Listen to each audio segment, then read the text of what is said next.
Am I the antagonist for making my best friend's girlfriend excluded from our friend group? So I, a 23-year-old female, have been best friends with Luke, a 23-year-old male since our childhood. Our mothers were also best friends, so we grew up together. Luke is like a brother to me and we share a close bond. We are both part of a friend group from middle school that consists of 7 people. Luke, 3 guys, including Ethan, my boyfriend of 7 years, 2 girls, and myself. There has never been any romantic involvement between Luke and me. We have never hugged or kissed. The only physical contact we have is playfully slapping each other behind the head. However, I understand that girlfriends may feel uneasy about their boyfriend's female best friends. Therefore, whenever Luke has a girlfriend, I always try to include her in our friend group and distance myself from Luke to make her feel more comfortable. For instance, we avoid going out alone together, and we invite his girlfriend to join us. His girlfriends have always had complete access to our conversations and messages. Throughout the past 6 years, Luke has had 2 girlfriends. Both of them loved me and never felt threatened by me. One of the relationships ended because the girlfriend was studying abroad and didn't want a long-distance relationship, while the other ended due to infidelity. Both girlfriends felt secure around me, partly because I am visibly in love with my boyfriend Ethan. 4 months ago, Luke started dating Jade. As per our usual routine, when Luke informed me about his new girlfriend, we began avoiding spending time alone together. We invited Jade to join us, but she consistently declined.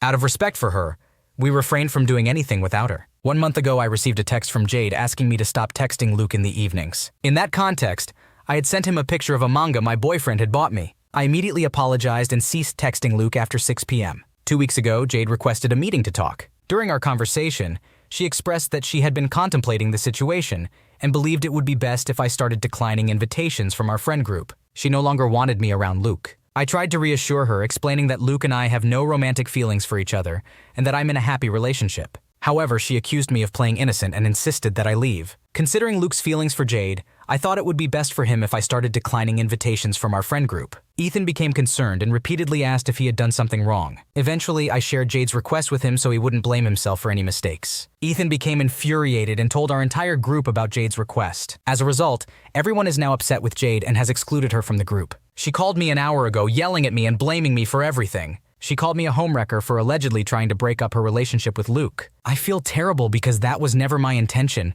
and I believe I should have lied to Ethan about the situation. Am I the jerk? You were respectful of Luke's relationships throughout and did everything you could to make his girlfriends feel included and comfortable. You went above and beyond by integrating them into the friend group and even adjusting your behavior to accommodate their feelings. Jade's request for you to stop texting Luke in the evenings was a reasonable boundary, and you complied without hesitation. You handled the situation with maturity and honesty by confiding in your boyfriend Ethan about Jade's request. Ethan's reaction shows that he trusts you and understands the dynamics of your friendship with Luke. It was not your intention to break up Luke and Jade, and you made decisions based on what you believed was best for Luke's relationship. Jade's reaction and subsequent attempt to blame you for the fallout is unfair and uncalled for. It seems that she is projecting her insecurities onto you, despite your attempts to reassure her. The group's decision to exclude her is understandable given her unreasonable demands and behavior. Am I the antagonist for not apologizing to my brother for saying if he doesn't change his views, he will die alone? Yesterday, we had a family dinner at our parents' house. During the dinner, my younger brother Ted informed us that he and his girlfriend Mika had broken up after being together for 4 years. This came as a surprise to everyone since they appeared to be very happy together. Naturally, we all asked Ted for an explanation. Essentially, they broke up because Ted quit his job 6 months ago and refused to take on more responsibility with household chores. He believed that his investment returns were sufficient to contribute his fair share financially, so he didn't see the need to contribute more than 50% in chores. Mika, on the other hand, wanted him to take on more chores since she was working full-time, while he had free time to play video games and hang out with friends. Ted argued that he felt the relationship was already balanced. He had worked hard to reach this stage and didn't believe he should be burdened with additional work now that he didn't have a job. Initially, I was taken aback because I thought they were meant to be together after being in a relationship for almost 4 years. Mika and I had a great relationship, and our parents also adored her. We continued talking, and here's how our conversation unfolded. Me: I think it's foolish of you to let someone like her go simply because of household chores. Ted: it's not just about chores. It's about equally contributing to our home and relationship. Me: sometimes you can't be completely equal. You have to compromise and contribute according to what is needed, as well as what you are capable of doing. Ted: I thought people wanted to be on equal footing. Isn't that what women fought for? Equality with men in every aspect? At this point, I was very annoyed and abruptly said, "This is a terrible attitude, and if you don't change, you might end up alone." Ted just laughed and continued eating. However, my mom, who had been on my side until then, suddenly started insisting that I apologize for my remark. I asked her why I should apologize when I don't believe I said anything wrong. I know my brother well enough to understand that he doesn't care about other people's opinions regarding his decisions. He will always do whatever he wants, and he doesn't expect me to apologize at all. However, my mom is still insisting that I apologize to him for my comment. Based on the information provided, it seems like your brother's refusal to take on more household chores and contribute equally to the relationship was a valid reason for his girlfriend to break up with him. Relationships require compromise and effort from both parties, and it's unfair for one person to expect the other to shoulder the majority of the responsibilities. Your reaction, while a bit harsh, came from a place of frustration and disbelief. It's understandable that you were taken aback by your brother's attitude and his dismissal of the importance of equal contribution in a relationship. Standing up for what you believe is right does not make you in the wrong. Your mother, while well-intentioned, may be trying to mediate the situation and promote harmony within the family. However, it's ultimately up to you whether or not you want to apologize for your remark. It might be worth having a conversation with your brother to express your concerns and to understand his perspective better, although it seems unlikely that he will change his views. In the end, it's important to support your brother and his decisions, even if you may disagree with them. However, it's also important to advocate for fairness and respect within relationships. Am I the antagonist for not supporting my BF's wedding? My best friend and I, both females in our mid-20s, have been friends since we were 5 years old. Around 6 months ago, she mentioned that her uncle, who is married into her family, wanted her to marry his brother. At first, we found it amusing and laughed about it. However, after experiencing unsuccessful relationships herself, she started considering the idea. To make things even stranger, this potential husband lives in a different country, doesn't speak English, is much older than my friend, has never been in a relationship before, and doesn't know anything about her. Out of the blue, 2 months ago, she informed me that she was planning to go to his country to marry him. I was truly shocked and asked her why she wanted to go through with this. She simply expressed her desire to be married. Despite her family and friends' efforts to dissuade her from doing so, she proceeded with her plan, stating that they would at least get engaged while the actual marriage might take place next year after he immigrates. During her time there, she didn't keep in touch with me at all or provide any updates until a month had passed. Only last week, she informed me that they were finalizing their legal documents. When I asked about the papers, she mentioned their marriage license. They were going to get married without the presence of her friends or family. This raised significant concerns for me, as I didn't know anything about this man, and, to my knowledge, he had no intention of planning a future with her or getting to know her loved ones. These were major warning signs. While I tried to support my friend, I couldn't comprehend her situation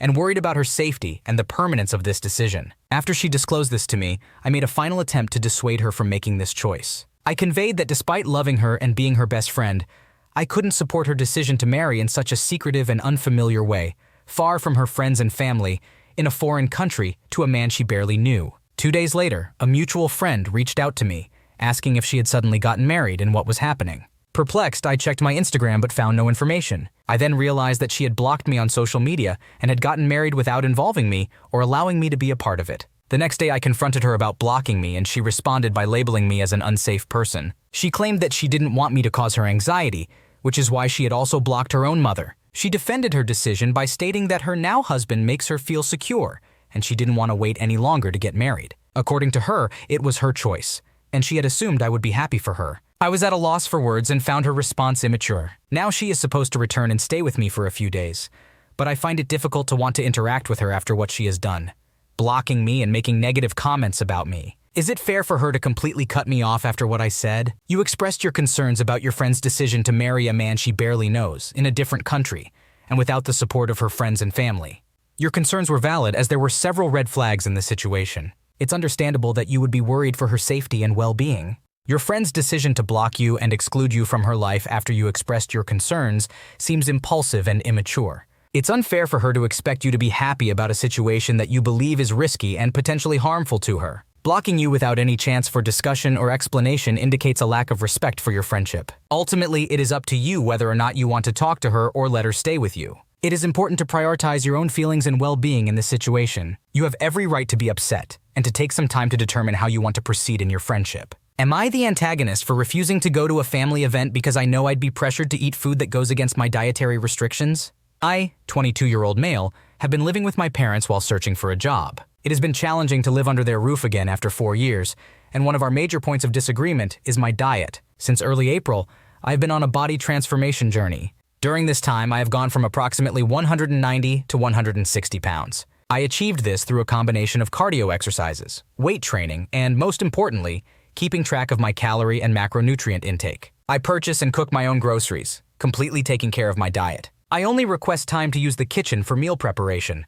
Otherwise, I am self-sufficient. Unfortunately, my parents do not support my dieting efforts. They believe what I am doing is unhealthy and dangerous, even though it is not. This may be because they have struggled with weight loss themselves and view my methods as extreme, which leads to arguments. My dad often brings up his time as a Marine, claiming that he never did what I am doing now while being in the best shape of his life. My mom, in typical mom fashion, always insists that I am too skinny and need to eat more. As they cannot refrain from commenting on my choices, our arguments become quite frequent. Tomorrow is my grandmother's 94th birthday, and despite my desire to attend, I feel uncomfortable for two reasons. Firstly, it requires a 3-day trip out of state, meaning I may struggle to adhere strictly to my diet and workout routine. Secondly, I know I will feel pressured to eat the Southern comfort food my family will likely prepare, which is incredibly delicious, but also very fattening. I am aware that my aunts and uncles will try to make me feel guilty and continuously try to persuade me to eat, and I do not want to deal with that pressure or the temptation, given the delectable food present. Consequently, I have expressed to my parents that I will not be going. They were not pleased with my decision. My dad called me ridiculous, claiming that I cannot take 3 days off from my diet to see family, and that it would not have a significant impact in the long run. In response, I explained that 3 days could undo an entire week's worth of progress that I need to maintain. I dislike cheat days because they make me feel worse about myself, and as I am still overweight, I cannot justify having one. My mom accused me of being selfish, emphasizing that this may be my grandmother's last birthday. I countered her argument, stating that many other family members would not be attending in person and would instead FaceTime her. I offered to do the same. They rejected this alternative, insisting that I should go since I am capable of doing so. In return, I explained that if I were to attend, I would simply abstain from eating for 3 consecutive days, which I do not want to do. Therefore, I have decided not to go. I additionally mentioned how they do not possess the commitment required for weight loss, so they should refrain from lecturing me about what I need to do for my body. We have reached a stalemate, which persisted until they left this morning without me. I spoke to my brother about the situation, and he informed me that I am behaving poorly and should apologize to our parents and attend the birthday celebration. Am I the one at fault here? You have been actively working on your body transformation journey, which includes maintaining a strict diet and exercise routine. You have been self-sufficient in cooking your own meals and have only asked for time to use the kitchen for meal prepping. It is understandable that sticking to your diet and workout routine may be challenging during a 3-day trip where you will be surrounded by tempting, unhealthy food. Additionally, you have suggested alternative ways to participate in your grandmother's birthday celebration, such as FaceTiming her. Your parents, on the other hand, do not seem to understand or support your efforts. They view your approach as extreme and express concerns about its potential danger, likely influenced by their own struggles with weight loss. However, it is important to note that what works for one person may not work for another, and it is ultimately your decision how to approach your own journey. It is also worth mentioning that making you feel guilty and pressuring you to eat goes against their claims of wanting what is best for you. While it is understandable that your parents may want you to attend the birthday celebration for the sake of family togetherness, their lack of understanding and refusal to respect your choices makes it difficult for you to compromise. Ultimately, it is your decision whether or not to attend, and it may be worth having a calm and open conversation with your parents to help them understand and respect your choices. That being said, it is always important to consider multiple perspectives, so it may also be helpful to reflect on your approach and whether there is room for compromise or finding middle ground with your family. Communication and understanding are key in resolving conflicts and maintaining healthy relationships. Am I the antagonist for reporting my sister's therapist? I have a situation Reddit, and I need some guidance. I'm the older sibling, currently 25, and my sister is 20. Our family dynamic has always been quite complex. My parents have been together for a long time, and they always wanted a daughter, even before I was born. When I came into the picture, they were a bit disappointed, but not excessively so. They continued trying for another child and faced some difficulties conceiving, even seeking help from a clinic. Eventually, they succeeded and were ecstatic when they found out it was a girl. They asked me to be a good role model and protect her, which made me happy as a 5-year-old. However, things changed after my sister was born. My relationship with my parents underwent a significant shift. I felt sidelined, almost as if I no longer mattered. I stopped receiving birthday celebrations, gifts, or a close bond with my parents. They said they had to focus on my younger sister because she was little, and I needed to understand that. As we grew up, my parents treated my sister and me very differently. They made me start working at 14 to contribute to bills and rent, while my sister didn't have to. I never received the same treatment as her. She received new things, while I had to work for everything with my part-time job.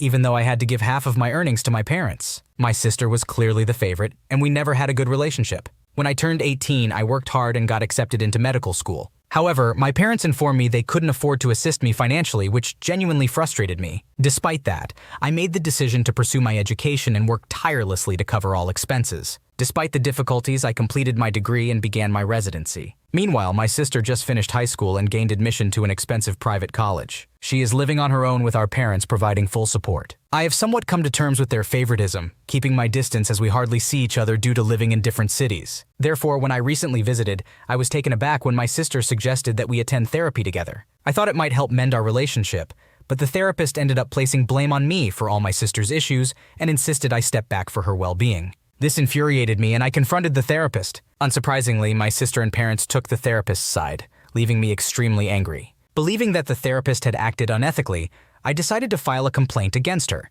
thinking it was the right thing to do. However, I discovered that it's not as anonymous as I initially assumed, and now my parents are urging me to withdraw it, claiming it will harm the person who was supposedly assisting their favorite. Fed up, I immediately left and drove back to my place.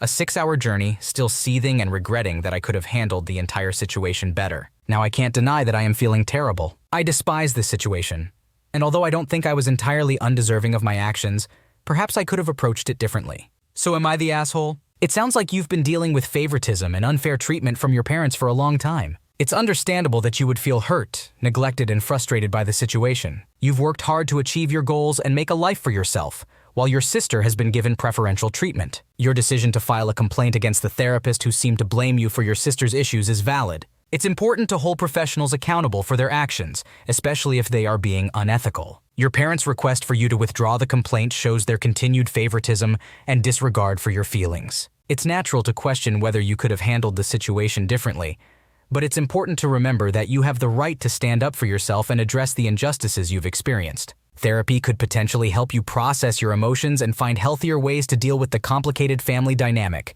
but it should be a safe and unbiased environment for you to express your feelings. In this situation, it seems like your family is prioritizing your sister's needs and feelings over yours, which is unfair. It's important to prioritize your own well-being and not let their guilt-tripping or manipulation influence your decisions. Would I be the antagonist for not going on vacation with my in-laws? My husband's parents enjoy traveling, and every few years they plan a family trip that includes my husband, me, our daughter, my husband's sister, and her 2 sons. We usually go during summer break since the kids are all in school. Lately, they've been scheduling the trips for August, which is the hottest and driest part of the year where we live. This causes a conflict for me because I am an avid gardener and have chickens and ducks that need constant attention during that time. August brings drought, heat, and even wildfires, so I spend most of the month watering non-irrigated areas and ensuring my hens are well hydrated. Sometimes I even have to bring a few inside to cool down. Leaving all of this unattended for a week is stressful and requires a lot of planning. Although we have a house sitter, they are often gone for long hours due to work. Additionally, I'm not a big fan of traveling in general. I'm more of a homebody, and spending a week with 4 extroverted adults and 3 teenagers can be exhausting for me since I'm an introvert on the autism spectrum. To make matters worse, my father-in-law insists on planning everything without giving us any say in the destination, accommodation, or duration of the trip. 3 years ago, they planned an August trip, but I was able to make excuses about work and stayed home for a peaceful week. However, I was bombarded with comments from my in-laws expressing their disappointment that I couldn't make it. Although my husband Peter knew the true reason, I think he was secretly relieved to avoid spending a week with a grumpy wife in an Airbnb. About a month ago, my FIAL brought up the idea of an Alaskan cruise for next summer. Peter asked if we could go in June or early July, and I agreed. However, Peter later informed me that his sister, Cindy, can only do August because her oldest son has sports commitments that his father won't allow him to miss. So we are stuck with going in August again. Unlike previous trips, I can't use work as an excuse this time since I started my own business 2 years ago. Now I have 2 options. Either suck it up and go along or be the one who ruins family time by opting out without a valid reason. The frustration goes beyond just the timing of the trips. It's clear that my opinions and needs hold no weight. Peter doesn't stand up to his father because Greg is paying for the trip, and Peter generally prefers to avoid conflict. I don't feel comfortable challenging Greg directly either, since this is a family that prioritizes being agreeable above all else. If I decide not to go on this vacation, would I be considered unreasonable? You would not be the asshole if you choose not to go on this vacation. It is understandable that you have concerns about leaving your garden and animals unsupervised during a time of drought and heat. Additionally, it is clear that you do not enjoy these trips and find them tiring due to your introverted nature. It is unfair that you have no input in the planning of the trips, and your needs are not taken into consideration. It is important for your husband to communicate your concerns and preferences to his family. It may also be worth discussing alternative options or compromises with your husband and in-laws. Ultimately, it is your decision whether or not to go on the vacation, and you should prioritize your own mental and emotional well-being. Thanks for watching. When you subscribe, make sure to hit the bell to turn on notifications so you never miss a video. To finish listening to all the stories, check out the playlist in the description.